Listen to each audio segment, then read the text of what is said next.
Today, you are listening to Think Again Christian, where pop culture and Christian traditions collide with biblical truth. Sponsored by Rainier Christian Schools. And now your host, pastor of Ravensdale Bible Church and superintendent of Rainier Christian Schools, Tony Jamie.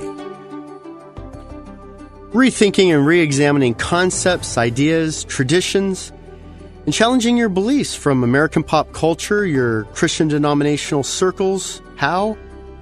By the renewing of your mind and through radio conversation.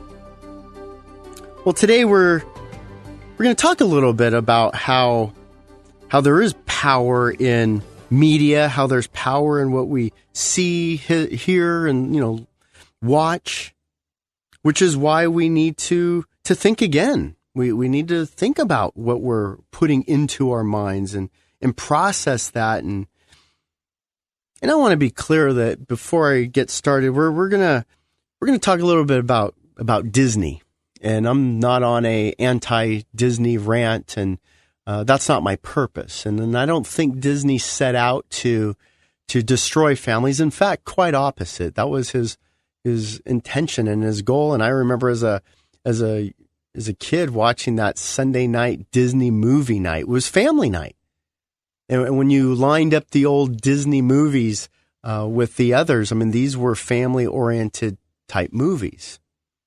And so I'm not attacking Disney per se, and really it's just an example of how we process and how we think through these stories. They were intended to be stories. They're intended to be fictional. Nobody's trying to tell us a lie and saying that the fiction is actually nonfiction. It is a fairy tale. In fact, the big tip should be that it's a cartoon, that the animals are talking, right? This isn't real. Well, I wonder if Disney ever could have had imagined what kind of social impact that he would end up having on the world. I mean, I know he wanted to have an entertaining impact, but what about the social impact? Walt went from this little mouse named Mickey in his garage in Illinois to not only a theme park dubbed the happiest place on earth, but this is a multi-billion-dollar multimedia conglomerate. It's a $25 billion multimedia conglomerate. Now, as a pastor, I could only dream that I would have just some kind of influence on a small percentage scale as Disney has had, and that kind of influence on mankind for the good and really for the gospel. Well, one of the issues that's at the center of pastoral ministries is dealing with broken relationships. Marriage counseling. We call it marriage counseling. We usually don't say broken relationships because that's negative. But in marriage counseling, we deal with struggling couples. And I can go from performing a wedding in the afternoon to counseling a couple on the brink of divorce that evening. And there's nothing that breaks my heart more than seeing that, and there's nothing that really brings me greater joy than restoring couples who have kind of lost their way in relationships. Well, how do couples get so off track? I mean, why are there so many quote-unquote mistakes?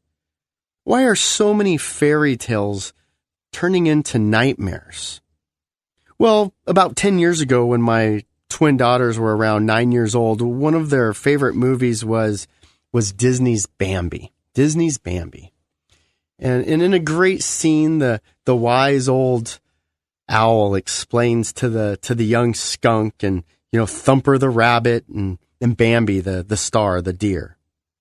And everybody seems to be falling in love. And so Bambi asks, what's love all about? And, in the spring, everybody goes crazy because, they're Twitter-pated. Remember that word? Twitter-pated. And so for 70 years now, Disney has been producing movies that explain their version of Twitter-pated, or their version of what love is. Well, what doesn't Disney tell us? Well, remember, Cinderella, she finds her prince at the ball. Snow White gets the kiss from Prince Charming. Beauty falls in love with the Beast. Mermaids, they fall in love with humans, and, the lady meets the tramp, and, they have puppies, and who can forget the Aristocat, I can barely even say it, Aristocats. And the list goes on, and what Disney doesn't tell us is what happens next. I mean, we see the love story, we see the sweetness of how they get together, but heck, it's not just Disney, it's all motion picture studios. They just leave us there. Now, does Cinderella still have to go back and deal with her wicked stepsisters? You bet. That's family. You marry the family. Does Beauty, get to live in that big giant castle all by herself? No family, no friends? Maybe just the servants, I guess?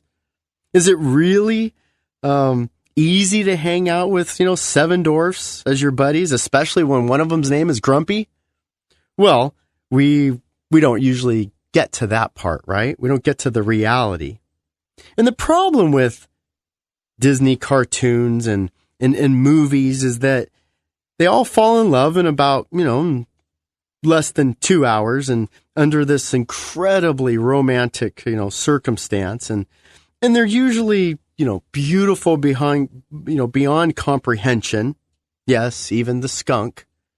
And most of these characters, they don't seem to have any kind of, financial heartaches or jobs. They don't have to rake leaves or take out the trash. And, what Disney doesn't tell us is that the crazy, emotional, Twitter-pated feeling goes away. Well, then what? Well, now, don't get me wrong, especially if my wife is listening. I mean, I still have passionate feelings for my wife, and I'm still madly in love with her, but it's not quite the same. Remember when your pinkies first touched? What that felt like? That was amazing. Well, that's long gone, right? That Twitter-patedness. And after 23 years of marriage and my wife still being the most beautiful woman in the world, and I can't wait to get home every day to see her, it's still not quite the same as that schoolboy Twitter-pated feeling that we see with the youngsters running around. Well, what happened? Did our love vanish? Is the fire gone? No. But love is not just a fairy tale or a cartoon. Love is a serious commitment. Love is a verb. It's not just a butterfly in the tummy feeling that comes and it goes, and it's not just defined by passion that just has these highs and lows, and it's more like a roller coaster ride. And so what happens is that people actually panic when they have some sharp turns in their marriage. They panic when there's some lows, or when things just kind of seem boring. Or let me say it a different way. Stable. Stable's bad all of a sudden. It's boring. It's not exciting enough. As we seem to get older, we have commitments. We've got to go to work. We've got children to raise. We've got ministries that we're involved in. And more we settle into these routines that allow us to accomplish a great deal many things every day, but somehow Hollywood and Disney, they portray that as just boring and mundane. And that makes that a bad thing, and that makes that a negative thing. And it's not a negative thing. It's life. And if you can find somebody that you can share that life with for 50 years, what an amazing, beautiful thing. I have a really good friend right now who's in his 70s, and he lost his wife, and they had been together since they were 14. And he just lost his wife this year, and his heart is broken. And that's, about 60 years of being with somebody. And, what did he do for a living? He was in the heating and air conditioning business. He wasn't James Bond. He wasn't a prince. And they had this amazing, beautiful life together and raising their family and raising their grandchildren, seeing great-grandchildren. And so we begin to then compare our marriages to these Disney movies. Do you know how often we're actually looking at these romantic love stories, and either one, they're high school students, which is completely insane to think about that, and they break out into songs every 5 seconds. If you've ever seen High School Musical, right? And every time there's a problem, well, let's just sing. If they're excited, well, let's just sing. If you want to talk about, how I care and love for you, well, let me sing. And I'm beautiful and I have an amazing voice. And so, well, why wouldn't you fall in love with me? Or like I said, we're watching these love stories and they're animals. And yeah, my wife is more like Lady and I'm more like the Tramp. And that was a pretty good description of us too. But, we don't like to eat our meals, from the bowl in the back alley. It's a little bit different. Well, maybe I do, but not my wife. And so we're looking at, by definition, a story or a picture that's not exactly going to match up to ours. And so it's fictitious from the start. And remember that the devil's going to come to us as an angel of light, as something beautiful, not as this grotesque, monstrous being. He's going to come to us in these soft, subtle touches, the soft sell of a cartoon and the romance of young love. And unfortunately, what he loves more than anything is to see relationship broken between us and God, our own relationships. This is one of the reasons why God, over and over and over again, when you see the deeds of the flesh and you see prohibitions against murder and adultery and stealing and lying and strife and arrogance, because those are relationship breakers, relationship crushers. God loves love. He loves relationship, but he loves it the right way. And we have to know what true love really is. True love really isn't a Disney song. And so when we come back, we'll look at more of what Disney doesn't tell us. Since their small beginnings in 1963, the ministry of Rainier Christian Schools has been dedicated to educating and developing each of their students for the glory of God. And it's more than just a school. Rainier Christian Schools is actually an entire school district, with 3 schools serving the areas of Kent, Auburn, Covington, Renton, and Maple Valley. The Christ-centered environment weaves God's truth through everything they do, from top-notch academics all the way through their competitive sports programs. Learn more at rainiercsd.org or call 425-255-7273. That's 425-255-7273. Contact Rainier Christian Schools today. Welcome back. You're listening to Think Again Christian, sponsored by Rainier Christian Schools. And now your host, Tony Jamie. Today we're talking about what Disney doesn't tell us. Disney has a lot of amazing, fun, cute movies that we've been watching for years now. If you're like me, you've grown up on Disney.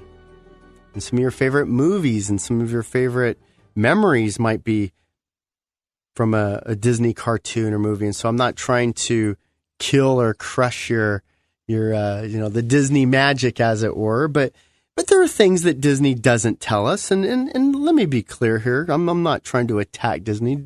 Walt Disney never claimed to be, the marriage guru or, the biblical foundation for a great marriage. He just wanted to produce entertainment and to make people laugh and to make people happy. And he's done that.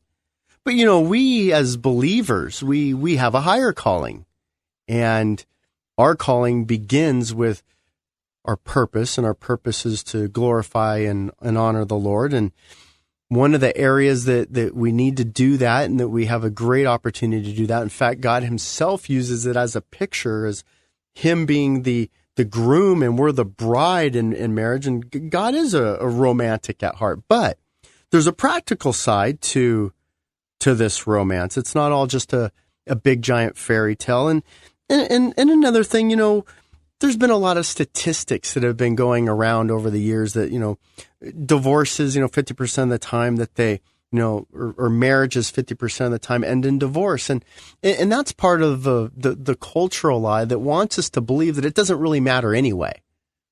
That essentially, well, marriage isn't going to work and it's not good. And so, just don't think of it that way. Well, that's not really true. In fact, the New York Times has, recently been doing some studies, and since the 90s, which is about a 15-year span, and looking at marriages that began in the 90s, we're at about 70% right now of marriages succeeding.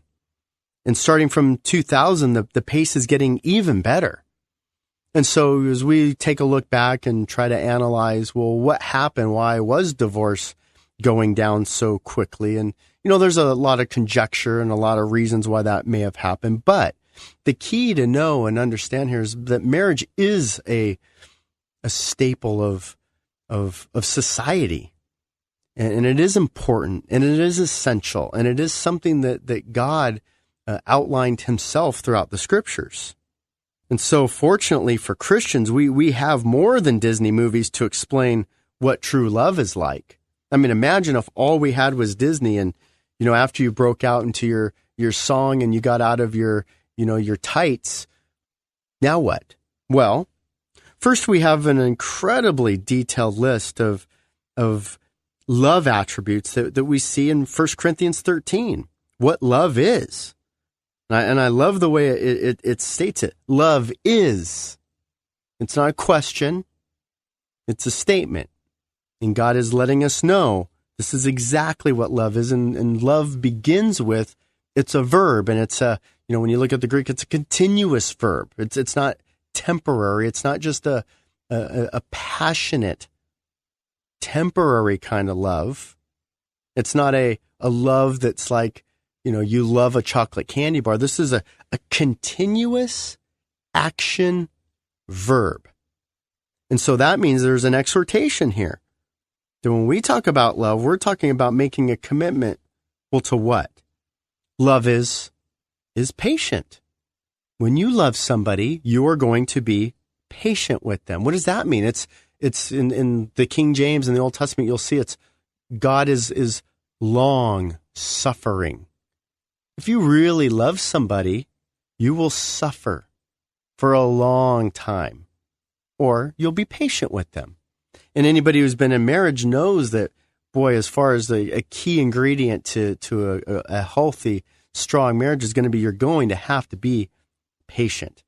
Because I don't care how beautiful she is, I don't care how strong he is, we both bring our luggage and we throw it onto the bed when we get married, and out spills all our sin. And both sides have it. Love is kind. And you say, well, of course love is kind. Well, in the fairy tale, we don't see anger, we don't see rage, we don't see impatience, we don't see sarcasm. We just see smiles, and we're all on our best behavior. Love is not jealous. It's not jealous because it has full and complete trust in the other. And not just because we've only known each other for 2 hours or 2 days or 2 weeks, but because over a long period of time, that trust has been established and earned. Love doesn't brag, and it's not arrogant. It's not cocky. It's not conceited. This is how we're able to be humble with one another. Sometimes you've got to be the bigger person and be the first one to apologize. An arrogant person can't do that. I have to be right in my argument. I have to win. That doesn't get you very far. Love does not act unbecomingly. It's not rude. We've lost that sense of being gentlemen and being ladies. Watch some of your old British, Pride and Prejudice and Sense and Sensibility and, those romance, Jane Austen type movies. And one of the things you'll see is just how proper people are with each other. It doesn't seek its own. Love doesn't seek its own. See, one of the things that we see now in multimedia and movies is really it's all about you. It's all about what you want. It's all about your selfish desires. And if that person fills your cup, well, then that's the perfect person. That's not the kind of love that the Bible describes. The kind of love the Bible describes is you are the one that seeks them. You're the one that serves the other. Whereas Ephesians 5 talks about submitting to one another. Love is not provoked. Shouldn't be short-fused and easily angered. Shouldn't be provoked. It doesn't take into account wrong suffered. It doesn't keep score, right? Okay, you did this, and this to me. It's one of the most difficult parts in marriage counseling. And you sit down and you ask people to lay out the situation and what's going on, and all of a sudden they start 15 years ago. 15 years ago, he did this. 17 years ago, she started with this. And they have these lists that they've never forgiven each other for, that they've never reconciled. They've never restored the argument. So they have these accounts of wrongs suffered stored up. Love doesn't rejoice in unrighteousness. Instead, it rejoices with truth. It's able to bear all, to carry all those burdens, to have the kind of belief in all, the hope, the willingness to endure. So when we're in trial, when we're struggling, that we can do this together. I'll bear this burden with you. I believe in you. I have hope in you. We can make it. Why? Love never fails. It never fails. Divorce is not an option. It's not an option. When we begin that way, we have a better chance of ending that way. Well, like I said, these are all continuous verbs that override the emotional, goosebumps and the early attraction and the personal passions. And more importantly, these are the actions that produce long-lasting relationships that endure the highs and the lows. They endure wrinkles. They endure weight gain. They endure struggle.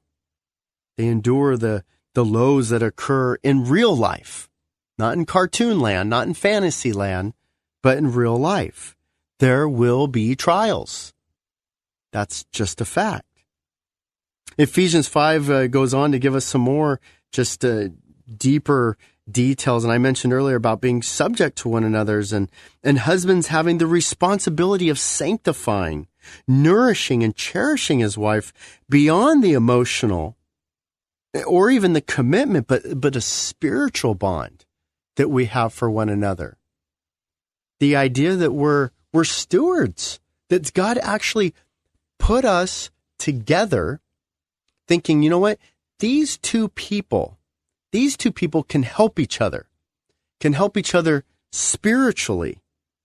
It's one of the most difficult things we find, dealing with children at school is that they've been raised on these cartoons and they've been raised on Disney and they're filled with Hannah Montana and, your problems are all solved in 2 minutes and whatever you do, as long as you're cute and funny is okay. It's not okay. It hurts. Sin stings. It scars. And so it's important that we don't just go after the